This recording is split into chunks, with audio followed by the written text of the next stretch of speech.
Welcome to FPB's Meet the Candidates. This Cable 10 series allows you, the voter, to hear directly from the candidates their views on the issues that are important to us leading up to the primary election on May 21st. Today's guest is Kristie Powe, a candidate for state representative in Kentucky's 57th District. Thank you for taking time to be with us today. Thank you for having me. Well, we're going to start off easy, and then I'll get into the real hard stuff. But if you could tell us about yourself, I mean, just anything and everything you want to talk about. Sure. So I grew up in Frankfort and Franklin County. We moved here when I was 9 years old. My father was transferred, Ed Powe. He was the manager of Sears for 16 years. Sears was my playground. I loved it. I would go there after school. Also Hearn. I went to Hearn Elementary where I played as well with Jerry Vickers. Her father was the principal. She was a really good friend of mine. Elkhorn Middle School, graduated from Franklin County High School. And though I went away to school in Nashville, I did come back and end up graduating from Kentucky State University. So this is my community. This is my town. I'm fairly active in the community because of my mom and dad. They were also active in the community. So currently I serve as the president of Focus on Race Relations. I'm also the chair of the Frankfort Human Rights Commission. I'm a member of Kiwanis, Rotary, Black Female Artists of Frankfort, Kentucky. I'm a member of Zeta Phi Beta sorority, so I don't know how I have time to do much other than run around the community, but I make it work. Okay. So why is it that you've chosen to run for public office at this time? Well, the timing, to be quite honest. This is something that's always been in my mind, and I do tell people I'm not a politician. Okay, I am a woman that's always been interested in politics. So with my job at LRC, where I was a constituent services analyst, my job was to listen to the concerns of the constituents for all 138 of our state legislators. I would resolve their problems. At times, I would be the truth sayer to tell them this is not something that we can fix for you. I would always try to educate them on what they can do for themselves. Right. As I'm doing that and as I'm listening, I'm realizing that there's a lot that's being left out. There's a lot of concern. There's a lot of, you're not hearing me. Why is my legislator not listening to me? And I had developed quite a good relationship with most of our legislators, and I was able to relay that to them. And for the most part, they were receptive.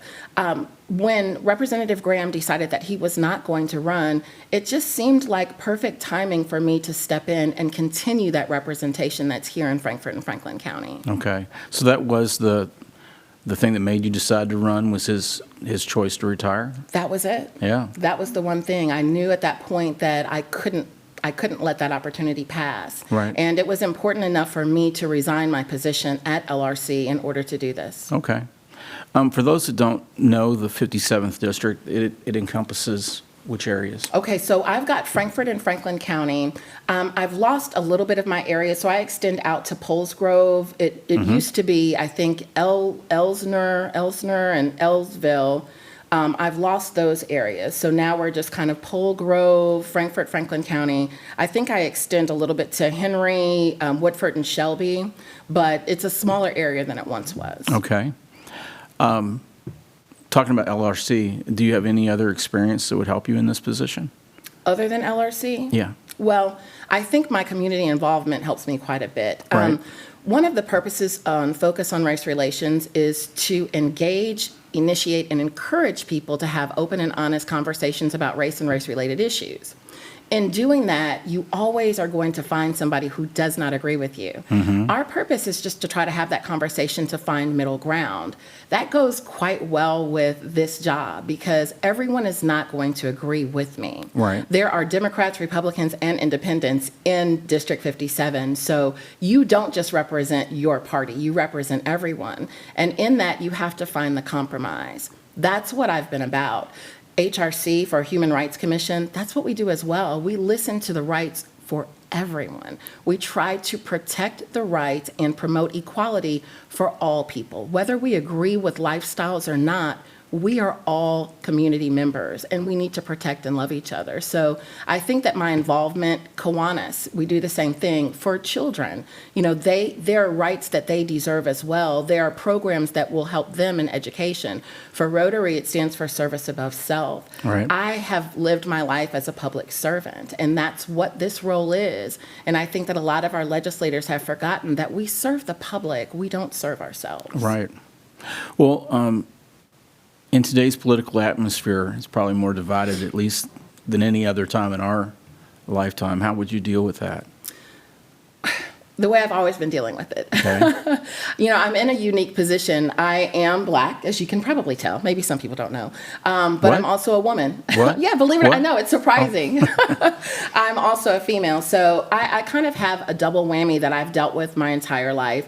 And especially being a minority in a town, in schools, in places of employment, it's just something that I'm used to. And unfortunately, it's fallen on me to be the one to assimilate. I have to figure out how to fit in, how to make my voice heard, but not be too loud, but not be too quiet, not be aggressive, not be unseen. At 52 years of age, it's kind of something that I've developed that skill in. I've learned to do that, especially with our legislators working with them. I had to be nonpartisan. Right. So whether or not I agreed with a constituent or what they wanted, my role was to figure it out for them in as nice a way as possible. Even with the legislator, when there were things that at times they may have asked that I couldn't do, I had to figure out, how am I going to tell this person no without putting them off? Because we have to work together. Right. So it's just something that you craft. Yeah. Well, but coming into the legislature, you're running as a Democrat. Correct. So, you know, you'll be in a minority in the party as well. How do you deal with that? I mean, you know, they have a supermajority. So how do you avoid getting frustrated when you're not able to get things passed as much as you might like? Correct. And what other positive changes can you bring to the legislature, even in that position? Well, I think the first thing is to be honest with ourselves. There are going to be frustrations, and it's okay to be frustrated. We've seen them. I've seen it on the floor. You have to use that frustration in a constructive way. So for me, that frustration just pushes me to say, where's the compromise? Can we find a compromise? And to be very honest and transparent about what's going on. I think one of the issues that I feel like now is that we're all very polite. You know, no one wants to say the wrong thing, especially if you're a newbie, let's say. Right. You don't want to get in and, I don't want to say this out loud because, you know, this may be taken a certain way, or I don't want to do this. You got to hit the ground running right now, because this is war. We are in war. I mean, and that's, I hate to be that blunt about it, because people are trying to back away from that. Right. We are at war. There are different things that are going on. So it's okay to say, I'm frustrated with this. I don't agree with this, and I need to figure out how we can meet in the middle. Is there a chance that we can meet even off middle? But I'm not going to be lost in what you're wanting to do. Right. So you have to speak up. You have to use your voice. And you have to not be afraid to say what needs to be said. Yep. Well, in the district, in the 57th district, what do you see as the biggest issue facing the district right now? We are unseen, to be quite honest. Our district, you know, to be the capital city, to be the spot where all of our legislators convene and make the laws and pass the laws. Our governor is here. I find it interesting that Frankfort and Franklin County is so overlooked. We're overlooked quite a bit in funding. We're overlooked quite a bit in just help for different things that we've got going on here. It's almost as if our legislators believe, just like them, they drive in, come to work, and then go to different places. We have a community here of people who are wildly intelligent, creative, responsive, but we're not listened to that much. I think that's the main issue, is just amplifying our voices to say, we are here, we are educated, we are able to make decisions, and we'd like a place at the table as well. We don't just set your table. We want to eat at it. Okay. Well, and we had questions that were sent in to us from different people. So the first one is on the pension. Frankfort is home to more state retirees than any other community. The only authority to grant a cost of living adjustment lies with the General Assembly. As a legislator that will represent these folks, what kind of commitment can you make regarding protecting the state retirement fund and supporting a cost of living adjustment to retirees? My commitment is to be open and transparent about what's happening. It's been over 12 years since there's been an adjustment, but yet there's yet another increase for the legislature salaries, 3%, I believe. We're focusing on the wrong things. As you stated, we're in a supermajority, okay? I mean, in all honesty, there are 111 Republicans in legislature. There are 27 Democrats. So there's a power shift, obviously. There's only so much that the minority is going to be able to push forward. Right. But we also have to be honest and we have to be vocal about what's happening. Why are we focusing yet again on our salaries when we have not touched the cost of living adjustment in years? Yeah. How are we taking care of our retirees? But we're encouraging them to stay right here and continue to give us money to pay into the system, but we're not giving them anything back to ensure that they can live here. Right. That is something that needs to be said on the floor. That's something that needs to be said publicly. We need to make sure that articles are being written about it. So even though I may not by myself have the power to make that change, I promise to be as transparent as possible in saying this is a problem. We all need to recognize that problem. And the community has power in speaking up and saying, why are you not touching this? Right. We have to start speaking out. Okay. Well, in education, what issues would you like to see addressed? And then what are your thoughts on charter schools, school vouchers, teacher pay? We have an amazing public school system here, absolutely amazing. I'm not sure I understand why we are trying to ignore more funding for our teachers, for our public school system, and allowing private schools to get some of that funding that they desperately need to go to the private schools. I welcome anyone's choice. Okay, choice is very important. It's important for parents to be able to choose where their children are educated and how. But we can't take funding from programs that are desperately in need already Right. and give to other programs that really they have their own funding sources. Yeah. Why are we not pouring as much money as we can into our public education system? Why were teachers' raises not addressed as the legislators' salaries were addressed? I don't think that I understand that, and I definitely don't agree with it. Okay. Education has to be our priority. Okay. What is the legislator's role regarding reproductive health care, and do you think it's an appropriate one? Government has got to take themselves out of a woman's right to choose what happens to her body, a woman's right to choose what happens with her health. Okay, that's the most important thing right now. As far as our legislators are concerned, the majority right now are male. How do they know what a woman is going through when she has to make such a difficult decision? And how dare they think that they're the ones that can choose that for her? It's not right, especially when so many women are lacking access to even the slightest amount of health care. You know, they can't just go to a facility that is of quality and expect that treatment. I think one of the legislators said it best, abortions are not going to stop. They're not going to stop. A woman is not going to stop choosing what happens to her. But what we're doing is we're increasing the rate of illness, of death, of mortality. Why are we doing that? It should be between a person, themselves, and God. That's my opinion. Okay. Let's talk about the tax code. There's been an effort to switch more to a consumption-based tax code, expanding sales tax and reducing individual income tax. What are your thoughts on those policies? Our rainy day fund is $3.7 billion right now. It's estimated to be over $5 billion in 2025. Okay. This happens because as we reduce those individual taxes and increase the sales taxes, that surplus goes into that fund. What are we doing with that? That money is not being recirculated. Not at all. What are we sitting on that money for? Especially when I hear conversations that we're allowing school boards to decide what the teacher salaries might be. We've got money that's out there that we can use to help these programs, especially our community alone. We are losing public service resources every day, but yet that fund continues to grow. And it's under the guise of helping individuals.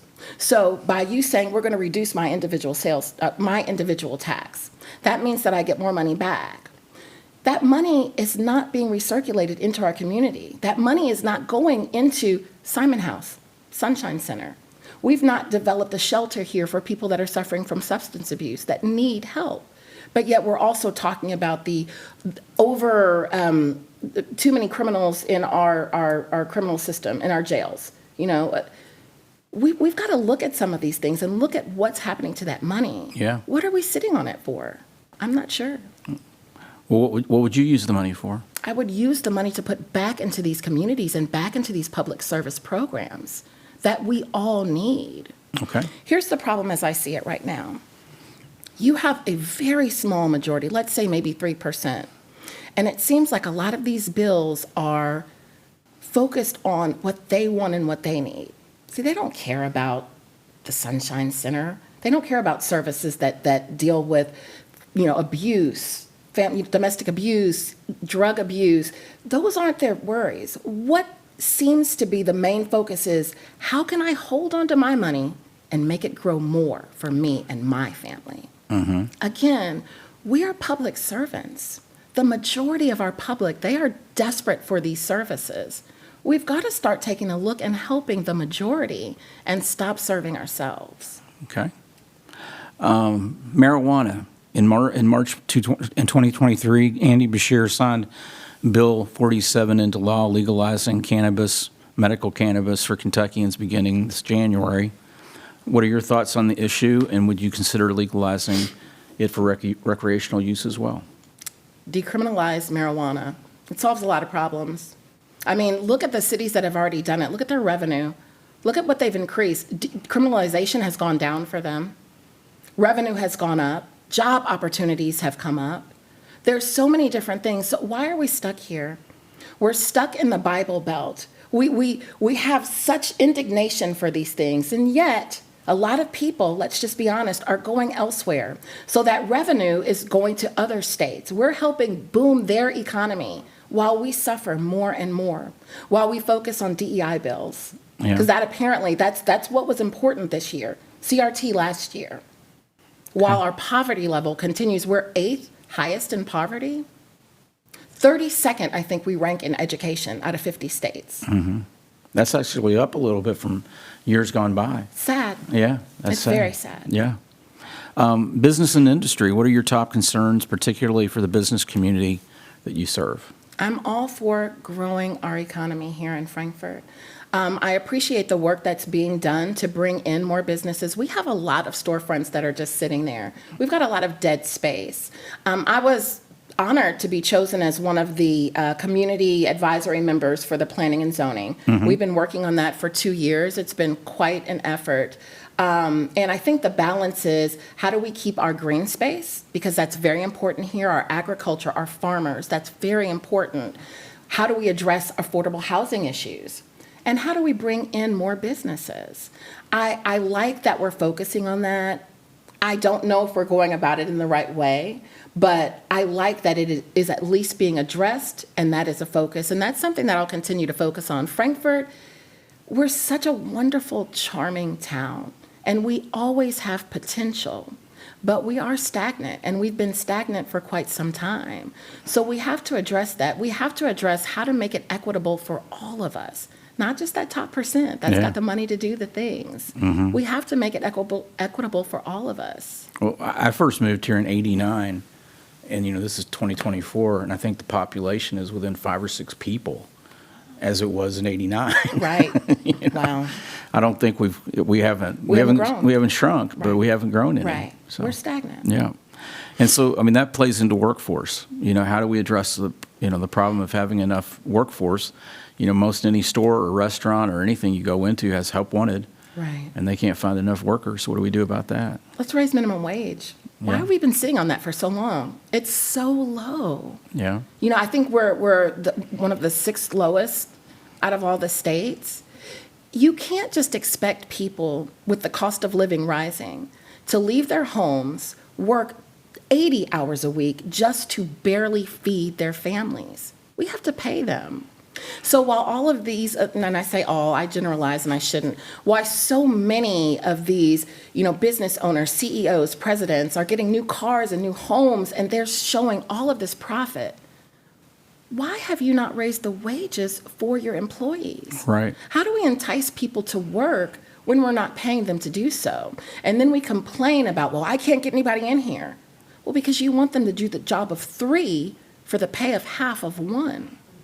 That's off. That's right. The opioid epidemic, what, if anything, can the legislature do about that? We have a huge problem, and it's something that we need to focus on. I think a lot of this is big pharma. You know, when you start combining what you're getting out of what you're giving, there's your problem. We have a lot of lobbyists up there for big pharma. Why? What's the kickback that our legislators are getting that they haven't taken a hard stance on our opioid crisis? I don't know. I want to get in there to see what exactly is happening. What are the discussions that are being held? Because right now it just seems like big pharma is winning and we are losing. We're losing our family members. We're losing revenue. Our communities are suffering. So what's the conversation that's being held? I'm not sure. I want to get in there and I want to be part of that conversation. Okay. And I think I already know the answer to this question, but on transparency, do you think the legislature is transparent enough? No. In fact, one of the bills they introduced, which I found very interesting, related to open records. I'm not sure if you're aware. Yep. And how they actually tried to slide in that government officials and elected officials would be excluded altogether from that. Now, luckily, that was taken out. But even still, to say that public or your private device can no longer be included in an open records request, we know that the reason why we've got these requests are because of the problems that were happening with people sending texts and things back and forth. Right now, the transparency is very low. I encourage people all the time to educate themselves. A lot of these hearings are public. Not only can you watch them on KET, you can go to the hearings, and we need to start doing that. I myself started doing that. I wasn't able to do that as I worked within LRC. You were barred from doing quite a few things, but after I've gotten out, there were quite a few meetings that I attended, and it was eye-opening. The things that you learn, the things that you hear, even within my community, there's a lot of boards that have just started locally, and I've started going to those meetings as well. I encourage people to come to the Human Rights Commission's meetings. You can come to Focus on Race Relations meetings. We'd love that. But there's so much you learn that's not being told. Right. So you can't blame anyone other than yourself when you say, well, I didn't know that. The information is there. We just have to find it. Yeah. Now, do I believe that our legislature later should be more open? Of course. I also understand sometimes the need to keep that close to your chest because, again, we're at war. So. Okay, so if you were elected and you're up there, what's the first bill you're going to file? So my biggest problem right now, it's not the bills, okay? It's not the laws that are being passed. It's the people that we're electing to make the bills. So it doesn't matter. And I love these questions. I get them. I've done quite a few surveys now. It doesn't matter what bill I introduce, okay? As I said, 111 versus 27. More than likely, anything that I put out there, they're going to try to knock down. What needs to be changed is the system. And that's my focus. Okay. See, the system isn't broken. People say that all the time. The system is broken. It isn't. The system is working exactly how it was set up to work. It just wasn't set up to work for the majority. So we have to readjust that somehow, and we have to say, why are you introducing the bills that you've introduced? Why was DEI a topic of conversation this year? How is it affecting Kentucky? Right. You know, we have to start asking those questions. I don't want to file ridiculous bills that are going to be knocked down. I want to focus on why was this introduced? Why is this your focus right now when we have poverty issues, when we're dealing with an education crisis, a shortage of teachers? I don't understand. Right. So my focus is going to be on what you're bringing to the table and why you've introduced that. Okay. Is there anything I haven't asked you that you hoped that I would or you wanted to answer? I didn't know what to expect here Okay. today. So I just, one of the things that's always been important to me is empowerment. Even as a constituent services analyst, one of the things that set me just a little bit apart is I'm not just going to resolve your issue. I'm not just going to research this. I'm going to let you know exactly what I found out. I'm going to let you know the departments that you need to speak with if this happens in the future, what was told to me, what laws you need to research, what policies you need to be aware of in order to help yourself. One of the things that was told to me is people don't want to hear how they can do this. They want you to tell them that you can. Well, that's not necessarily true, is it? Right. Because that just means that we're sitting there weak and powerless. Nobody wants to be in that position. I personally don't want someone telling me what they're going to do. I want to know what I can do. Okay. So that's one of the things moving in. Open door policy for me, 100%. I want to be a public servant, which means what are your issues? What are your concerns? Come and talk to me about that, and then we'll discuss what bills need to be introduced.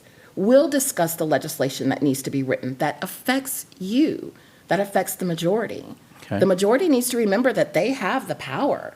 They just lost their voice. I want to try to help them get it back. Okay. Well, you get a couple of minutes. You get to look into the camera over there where that arrow is. Okay. And you get to talk right to the viewers. Tell them that you want them to vote for you and why and whatever else you'd like to say. Okay. Well, first of all, I would love to thank the Frankfort Plant Board for giving me this opportunity and this platform to speak to everyone. My website is www.poforky.com. That's poforkentucky.com. My Facebook is the same thing. I love questions, comments, conversation. I welcome the opportunity to just talk to you about what you want, what you're looking for, what it is you expect of me. You know, there may be things that I can't give you, and hopefully we can find a compromise in that as well. But I am here to serve. I have been a public servant my entire life, and I'm ready to get back to serving the Frankfort and Franklin County community that has served me since I was a child. I love it here. We are wonderful. Frankfort is a community that will continue to prosper, and I want to be a part of that on a higher level. Well, I'd like to thank you for coming by. Thanks for talking with us. I'm sure that everybody learned some things about you and what you stand for. And I want to thank our viewers for watching. It's important to be informed before you go and vote. Please do vote. The primary election is on May 21st.